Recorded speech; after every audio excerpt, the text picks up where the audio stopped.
Welcome to The Grant, the EU funding podcast.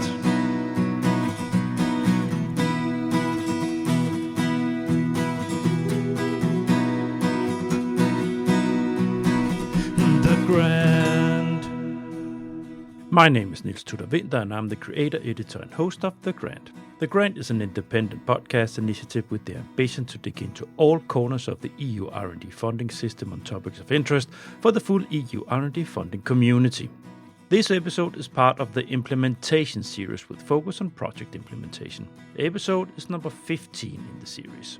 Intellectual property rights, or IP in EU funding language, is one of these elements in projects that can ignite the fiercest battles and hardcore conflicts. The rights to the project results are naturally where many of the partners' interests are vested. Hence, you want to do everything to avoid conflicts that can crash the project. IP lawyer Luis Rodríguez from RTDS Group took us through IP in the proposal phase, and now he will take us through IP when the project has been funded. It became a long recording, so I have divided it into 2 episodes. Last week we looked at the consortium agreement, the transition from proposal to project, and conflict points, including some examples. In this second half of the recording we will zoom in on how to damage control all this, some lessons learned, and finally some recommendations. Please enjoy.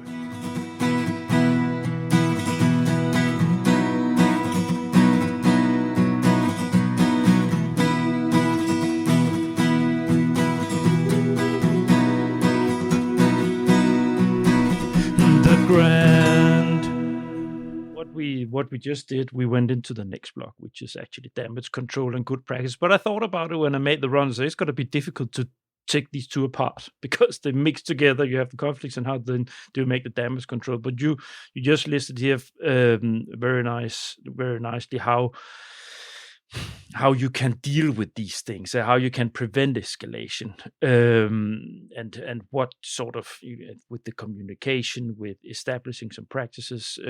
It's also, of course, experience matters here, right? So if you have an experienced coordinator or experienced partners that have been doing this before, or maybe they've been even in a conflict situation before in an EU project, so they have the experience and they have the balance, the checks and balances in place for avoiding these kind of things. But is there anything else in relation to this? Because we have here processes and tools for early detection, but it's it. Then you have legal trainings. And I would say, like, intellectual property law is changing, almost always. It's evolving. A few years ago we were not even thinking about artificial intelligence, and now everyone is again, okay, so who is the owner of something that was produced by an AI tool? Mm-hmm. Yep. When it comes to technology, it's very important. Because I made the prompt. Yes. Who made I made the prompt. Okay, sure. Okay. How innovative and how can you claim? But it's that's one of the always an issue, no? So having people that really understand the complexity only on intellectual property law, Mm-hmm. They understand the management and of intellectual property. How do you make money? Lawyers, and I can speak as a lawyer. We also have we're risk managers. We understand where something is going to go. Work. We know where something can go in the wrong way, and we're trained to have to go to court, it's the whole business model for lawyers to solve conflicts. Exactly. So but that doesn't mean that we are automatically understanding how the collaboration framework for research works. I think this is something that we have to discuss with people involved in the projects. What is the relationship between this big company with this specific research team? Yeah. How long they've been working together? How what are the benefits long term of this relationship, between company and a research team, a research group, That's something that should be also put in a balance. It's not, do I want to, if I'm a researcher, am I going to fight all the time for something with this company, or do I see an opportunity to, let's say, marriage, get married with this company so that they can also support me in my research pathway, my research pipeline. Can I? What are the benefits of this relationship? This is something that of the collaboration. This is something that perhaps a lawyer that does not really understand this collaborative framework will not understand.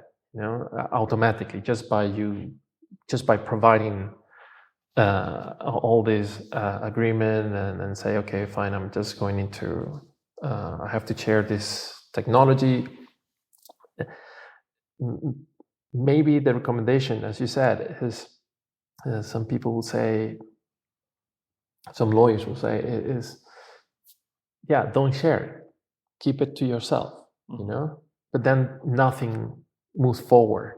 Please do not leave it just to the lawyers, That would be my main recommendation. And always have some people involved in your project that really understand the complexity, everyday complexity of intellectual property law. There are changes in the way we understand intellectual property. Whenever it comes to a new technology, again, AI tools, it might not be so clear, so transparent that who is the owner, and it's always evolving. So within the consortium, it's good to talk about these things, and try to get everyone on the same picture. If I use this AI tool, how would I claim ownership?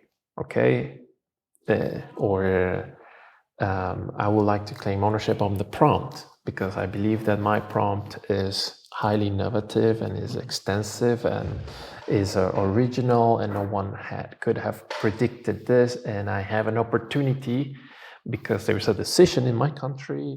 You can evolve, justify your ownership claims on even something as a prompt. And if within the consortium is acknowledged by the other partners, yes, that is, you have a claim. Yes, it's your right to claim that, and you can, if this is acknowledged by the other partners, then everyone move forward. You don't even have to discuss who is going to exploit the prompt. It's your problem. You will do you define, it's your thing, so then you define how you want to exploit it. These are my recommendations for now. Yeah, and I think maybe when it comes to the last bullet point here in the damage control, expert, and it's not just because you, RTDS, you're a consulting company on this. I also have other guests from companies that can help with this. But the point is, what I want to say with it is that maybe if you are in a consortium and you do sit as a coordinator and you can see that there is a small SME that do not have this capacity, but you can see that it's vital that they have someone that protects their interests. Maybe you guide them towards the legal NCP of the country they reside in, to give them a hand, to just give them, sort of guide them in a direction so they get someone to look at it, at least to share with them. If they have money to pay for somebody like you, Luis, that's fine, but at least to flag it for the ones that don't have a big legal department? Yes. Look, in all the projects I work, or RTDS is involved when managing intellectual property. We are a neutral partner. Mm-hmm. We don't claim ownership on anything, but beyond that, we are not assuming the legal representation of anyone. In the project, we just, hey guys, I think you should be talking about this, or if there's a transparent process, right, of documenting rights, of describing the technology status, of also transparently discussing everybody's exploitation interests, and also dissemination. And so basically, sometimes this responsibility in the consortiums are taken by the coordinator or another. It has to be managed by someone. I will say that the people that are taking this responsibility, at least they should be expert, on IP management. If you do not have someone in the project, in the consortium that is capable of managing this process, but you already run your project and you don't know. I know, for instance, there is the IPR Helpdesk that provides you with some guidelines. They have experts as well that they can provide you with some first line of support on if you're an SME. And this is already paid. You don't have to pay a lot of money. And it is good just to, I know if you're an SME, you're always worry about the cost of paying a lawyer, because the lawyer is charging per hour. Yeah. So you want to simplify the questions, and perhaps these resources you get from the European Commission, the IPR Helpdesk, can guide you on how to describe the situation to your lawyer, in terms when it comes to, well, there's no other option. You have to litigate. You have to go into the court or going into an arbitration process. Perhaps even before having any dispute, in the consortium, the IPR Helpdesk or consultants like us, of course, we can support on the finding a solution, looking into the collaboration potential. When you have a hurdle, when you have an obstacle, you can see whether it is just stopping you, or you can find a solution how to overcome that. And I think also looking at the big picture for, I know you have a patent already blocking me, but I will not take this as I will not infringe your patent. I will not work around your patent, perhaps, or in that case, I will negotiate with you a potential licensing agreement. I need your patent. Let's talk business. Let's talk about a potential joint venture, or, there are several mechanisms. And if you are a consultant dedicated to IP management stuff, this legal issues and business development, then you might be in position to provide a good solution whenever you get into this kind of situation.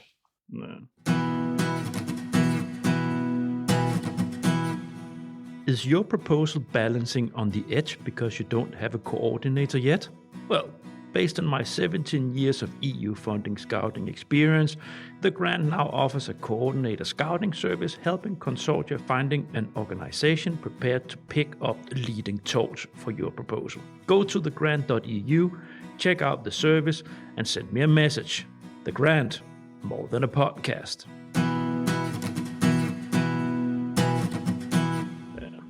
Let's move on to we're almost done here. Lessons learned. last section before the toughest challenge. So a little bit of advice. What did you dot down? Yeah, do not leave it to the lawyers. As I have here. Do not just leave it to the lawyers. Yeah, always everything very transparent. Keep a document where you keep, when you describe all the results, everything that is being developed, that is not listed. It was not listed in the consortium agreement, and maybe was not even described in the grant agreement as expected results, but it's something that came out of the project implementation.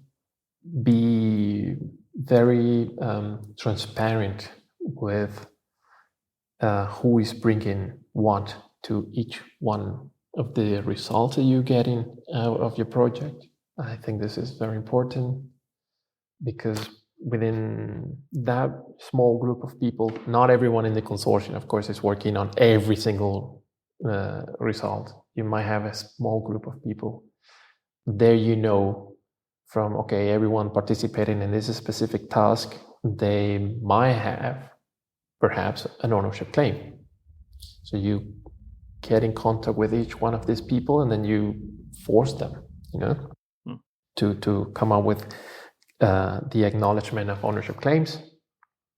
This is something that will basically simplify 30% of the entire project complexity. Yeah, if you know who the owners are, then the owner or sole owner, whatever, you can then clarify specific IP protection strategy. That owner wants to patent, that owner wants to keep it as a trade secret, and there what will be the scope for dissemination. So keeping everything transparent, and discussing that with the General Assembly of the project, having this validated, making sure that this is written down in some sort of meeting minutes. Again, the consortium agreement, according to the consortium agreement, the meeting minutes should be legally binding, so that means that once we discuss something and we're not going back to the same negotiation, or reopening the negotiation there because I was already agreed in front of everyone. This transparency is pivotal. It's important. It's the most important thing that you can focus on when the project implementation is, when it's already running. What else I have here? Yes, everything written. Everybody can assume, okay, fine, everything written, no? Yeah. But what is everything? So if I am working on researchers should have a lab notebook, where you describe how exactly you worked or on something. What was if you were doing some tests, right, on the formulation or the composition, this is very important, because that way you can define or prove your ownership claims. What exactly was what you worked on? Taking pictures, doing the documentation of your work, is very important as well. That way you can be in better position to negotiate your ownership claims with others. Yeah. The other issue here, or recommendation, is to not just jump immediately on the discussion on IP protection, meaning I need to get a patent, and I will block you from disseminating. I think it's more on what can we do with this technology, or with this result. No, but also in when it comes to, let's say, a commercial, something that you produce in the project that you think it might have a commercial opportunity, a commercialization potential, commercial value. You have to create some sort of business model. What is a business? Normally you write something about this in the grant agreement, in the proposal, no? But then during the project implementation, something changes. Maybe there's a new regulation. Maybe, the energy prices are down or up. I don't know. But that context also changes, right? So then you might be for something that it was not foreseen as something that was at the beginning of the project that was perhaps commercially feasible. Then within the project implementation, you realize that there is a potential. Discuss that potential, right? I think having this discussion on business modeling, understanding what will be the potential scenarios in a business case for that new result is very important, because then you can not just perhaps file one patent or discussing about one patent application, but several patents. You can elaborate on then what will be the strategies to exploit various components of the value chain, and what doesn't make more sense to encapsulate in a patent. So you cannot just focus on one thing. You have several results, you have several opportunities. It's for sure talking about IP and management and business planning is very important as well. Then just keeping everything transparent and so on. I think, I don't know, it's too much. I know I get very passionate about this and I go everywhere.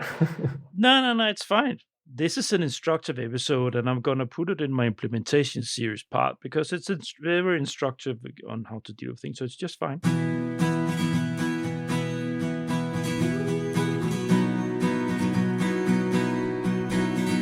The grant. Let's just round it up here and move to the last block here, the toughest challenge. So, toughest challenge in relation to IP in project phase? Toughest challenge. Wow. Yeah. Getting everyone on the same page is so the perception of what has been written in the consortium agreement. Same perception. Yes. Yeah. Getting from the definition of what we promised to deliver. Is it is it, I cannot give you the examples, concrete examples, of the products, but some people might refer to a product in different ways, on the functionality, also the technology readiness level. Is it really a TRL 7 or is it TRL 2? And people just sometimes they put a number there and without not really agreeing. Would you file a patent for something that is a TRL 2? No. Maybe not, no. But if somebody thinks that it's not a TRL 2, but it's a TRL 7, then someone else will, then getting everyone on the same picture, behind this common terminology and common strategy. Why do we really need to apply for a patent and not disseminate now?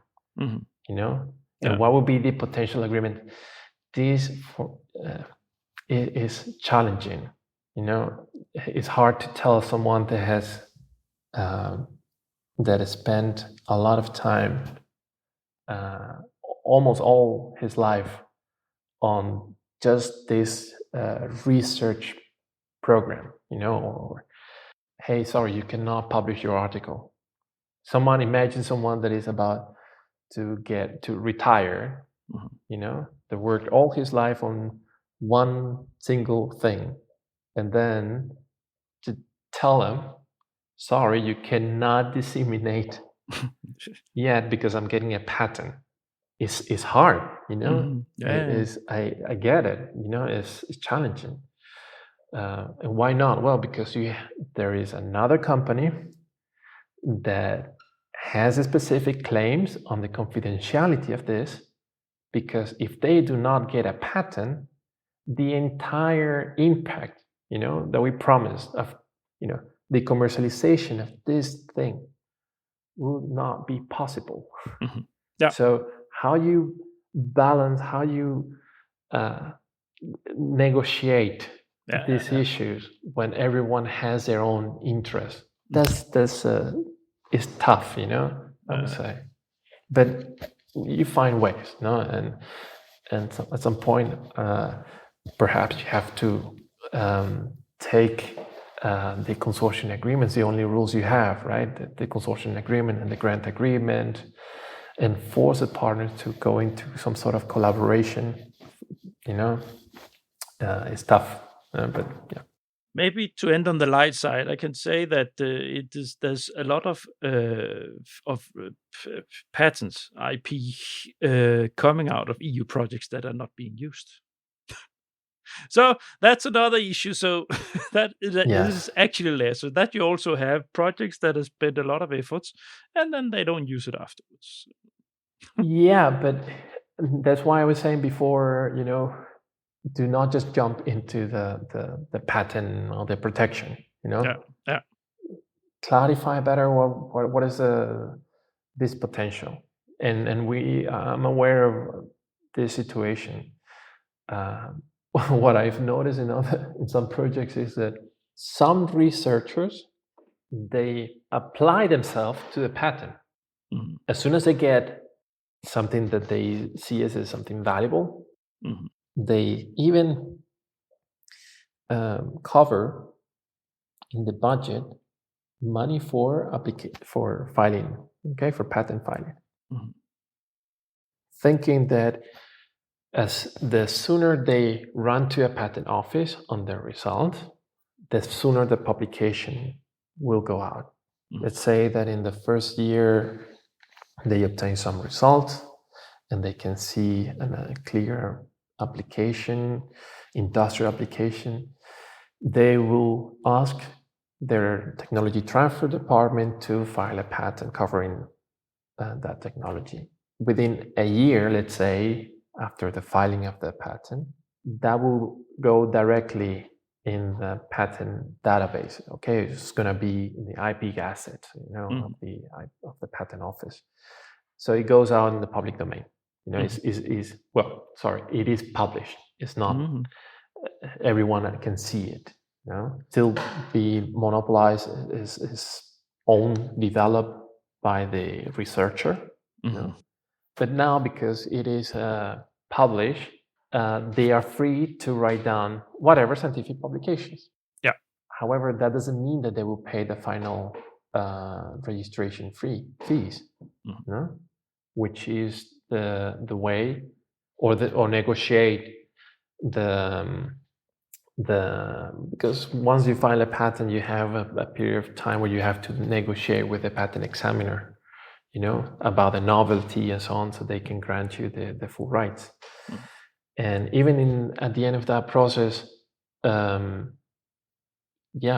researcher will be forced to pay the final registration fee so that they are the owners of the patent.